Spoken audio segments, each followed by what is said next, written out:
مطلب دا دی توړه چې کوم دی 1300 ته ورسېده.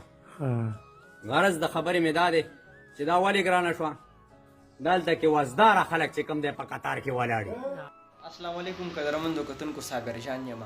څنګه چې تاسو ته پته ده ګراني ډېره زیاته شوې ده، اوړه بیا په خاص طور سره ډېر زیات ګران شوي دي. 2100 باندې توړه ده.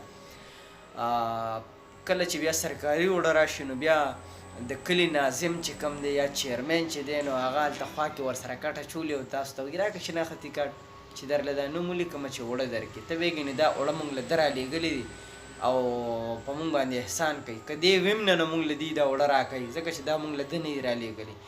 بله خبره ده چې دا کم کس تاسو ته زه اوس ښیم د ډېرې د کار خبرې کړي او ناظم صاحب چې بیا څه دپاره ناست دي که نه نو هغه پکې دا مخ مروت بیا هم کوي که نه. دې مخکې کا لکه دله 4 توړې ورکه، دله 3 توړې ورکه.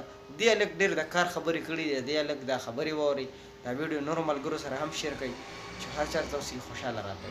سرکاري اوړه دي دا څه وخت کې تقریبا په 450 روپیا توړه میلاوې ده. اوس په 950 روپیا شوه. دا وړه دا 10 کیلو. مطلب دا دی توړه چې کوم دی 1300 ته ورسېده. غرض د خبرې مې دا دی چې دا ولې ګرانه شوه، دلته کې وزداره خلک چې کوم دی په قطار کې ولاړ دي، ځکه ګرانه شوه. ټرک چې کوم دی خلکو ته رسي نه، د خدای او د رسول خاطر وکوي چې چا له الله وس ورکړی هغه دا مه خورئ، دا تاسو ته حرامه ده. دا ما غونته فقیر سړي له راغلي دي، بې وسه سړي له راغلي دي. په دې فقیر باندې دا د خدای تعالی نعمت مه قیامت کوئ. دلته کورونو کې په کلار کښېنئ او چې د چا وش شته هغه دې ټرک ته په قطار کې مه ودرېږئ.